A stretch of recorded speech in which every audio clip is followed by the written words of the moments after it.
অত্র প্রতিষ্ঠানের সম্মানিত পরিচালক হাফেজ আব্দুল করিম খান হাফিজাহুল্লাহ। এরপর পাগড়ি নেবেন হাফেজ মুবাশশিরুল ইসলাম। হাফেজ মুবাশশিরুল ইসলামকে পাগড়ি প্রদান করবেন তারই সম্মানিত পিতা হাফেজ আজকের আমাদের অনুষ্ঠানের মধ্যমণি শেখ হাফেজ জুলফিকার আলী হাফিজাহুল্লাহ এবং সাথে সহযোগী হিসেবে থাকবেন অত্র প্রতিষ্ঠানের সম্মানিত পরিচালক হাফেজ আব্দুল করিম খান হাফিজাহুল্লাহ। এরপরে পাগড়ি প্রদান করা হবে হাফেজ আব্দুর রহমান, পিতা হুমায়ুন কবির, গ্রাম রানীপুরা, ডাকঘর কাঞ্চন, থানা রূপগঞ্জ, জেলা নারায়ণগঞ্জ, বিভাগ ঢাকা।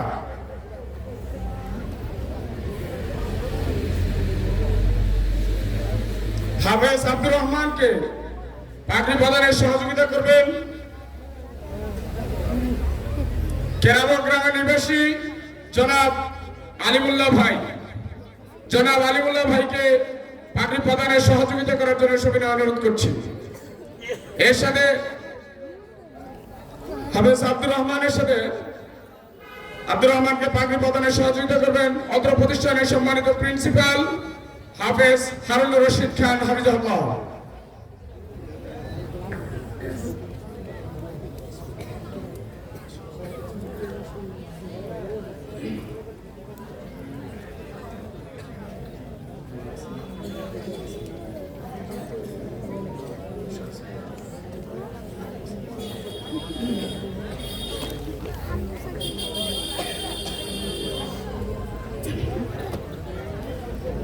এবার পাগড়ি প্রদান করা হবে হাফেজ আব্দুর রহমানকে। এরপর পাগড়ি প্রদান করা হবে হাফেজ হুমায়ুন কবির, হাফেজ হোসেন আব্দুর রহমানের ছোট ভাই, পিতা হুমায়ুন কবির, গ্রাম রানীপুরা, ডাকঘর কাঞ্চন, থানা রূপগঞ্জ, জেলা নারায়ণগঞ্জ, বিভাগ ঢাকা। হাফেজ হোসেনকে পাগড়ি প্রদানের সহযোগিতা করবেন রানীপুরা নিবাসী জনাব ইসমাইল মোল্লা ভাইকে। জনাব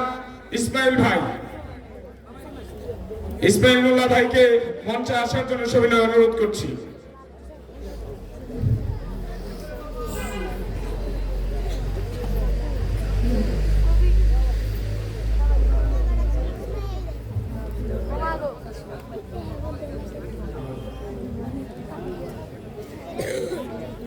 সম্মানিত উপস্থিতি, আপনারা জেনে খুশি হবেন যে আজকে আমাদের এই অনুষ্ঠানের হাফেজ ছাত্র এবং ছাত্রীদের যে উপহার দেওয়া হচ্ছে পাগড়ি, ছাত্রদের পাগড়ি এবং কোরআন যে উপহার দেওয়া হচ্ছে, এটা ভুইয়াপাড়া নিবাসী আমাল ভাইয়ের পক্ষ থেকে পুরস্কার হিসেবে প্রদান করা হয়েছে। আল্লাহ রাব্বুল আলামিন যেন তাকে সর্বদিক থেকে নিরাপত্তা দান করেন, আল্লাহুম্মা আমিন। এরপর পাগড়ি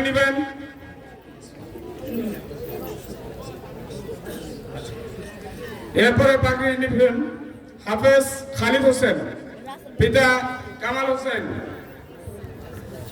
গ্রাম কেরাবো, ডাকঘর কাঞ্চন, থানা রূপগঞ্জ, জেলা নারায়ণগঞ্জ, বিভাগ ঢাকা। খালিদ হোসেনকে পাগড়ি প্রদান করাবেন রানীপুরা নিবাসী হাফেজ মাসুম বিল্লাহ ভাই।